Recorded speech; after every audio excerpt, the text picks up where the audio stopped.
ছাগলের মাংসে গরুর মাংসের তুলনায় কিছুটা কড়া ঘ্রাণের কারণে স্বাদে একটু পিছিয়ে থাকলেও পিছিয়ে নেই কিন্তু পুষ্টিগুণে। আসসালামু আলাইকুম ভিউয়ার্স, কেমন আছেন সবাই? আশা করি সবাই ভালো আছেন।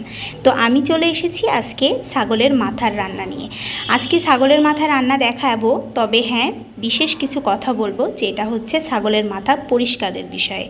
আসলে ছাগলের মাথা বা গরুর মাথা যেটাই হোক গরম পানির মাধ্যমে কিন্তু খুব সুন্দরভাবে ক্লিন করতে হয়। আর মাংসপ্রেমী মানুষদের কথা কি বলবো, ছাগলের মাংসে যে ঘ্রাণটা থাকে সেটা বাদেও কিন্তু তারা খুব সুন্দরভাবে খেয়ে নিতে পারে যদি রান্নাটা পারফেক্ট হয়। আমি কিন্তু এখানে ব্লেন্ডারে মাংসের সব রকমের মশলা বেটে নিয়েছি। আমি যেহেতু ব্লেন্ডারে বাটনা করি তাই স্কিপ করে একটা একটা করে মশলা দেখানোর উপায় নেই আমার। আমি একবারে দিয়ে দিয়েছি মশলাটা। মাংসে যতটা মশলা লাগে ঠিক ততটাই দিয়েছি এবং এখানে হলুদ, লবণ, তেল দিয়ে খুব সুন্দরভাবে মাখিয়ে আমি প্রেশার কুকারে দিয়ে দিব। আসলে প্রেশার কুকারে রান্না করতে আমার সবসময় একটু সুবিধা মনে হয়। আর যেহেতু বাচ্চাদের নিয়ে আমার খুব বেশি টাইম নিয়ে রান্না করার সময় থাকে না, যার জন্য আমি প্রেশার কুকারে রান্না করে স্বাচ্ছন্দ্য বোধ করি। আসলে কিন্তু আমরা গরুর মাংসের উপকারিতা সম্পর্কে জানলেও ছাগলের মাংসের উপকারিতা সম্পর্কে অনেকেই জানি না।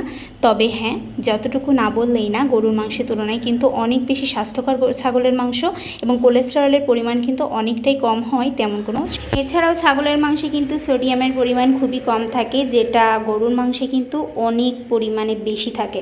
পটাশিয়ামের পরিমাণও কিন্তু বেশি থাকে ছাগলের মাংসে। তাই এই গুণটি খাদ্য হিসেবে ছাগলের মাংসের স্বাস্থ্য উপকারিতা কিন্তু আরও বেশি বাড়িয়ে দিয়েছে। তাই ইচ্ছা মতন কিন্তু আপনারা ছাগলের মাংসটা খেতে পারেন। আর গরুর মাংসে কিন্তু আমরা সবসময়ই জেনে থাকি যে গরুর মাংসে অনেক বেশি অ্যালার্জি থাকে, কিন্তু ডাক্তাররা গরুর মাংসটাকে স্কিপ করতে বলে। আর খাসির মাংসের এমনি সলিড মাংসতে কিন্তু বেশ পরিমাণ চর্বি থাকে, মাথার মাংসে কিন্তু এতটাও চর্বি থাকে না, যার জন্য মাথার মাংসটা কিন্তু পারফেক্ট প্রত্যেকের জন্যই, যদিও হাড্ডি বেশি থাকে এবং মাংসটা কম থাকে। তো আপনাদের সাথে কথা বলতে বলতে আমার রান্না শেষের দিকে, এই যে রান্না হয়ে গেছে, আমি এটাতে গরম মশলা আর জিরে গুঁড়ো করে ভেজে গুঁড়ো করে দিয়ে দিয়েছি, যাতে করে ছাগলের মাংসের যে একটা গন্ধ থাকে সেটা যাতে আর না থাকে। সবাইকে অসংখ্য ধন্যবাদ। আল্লাহ হাফেজ।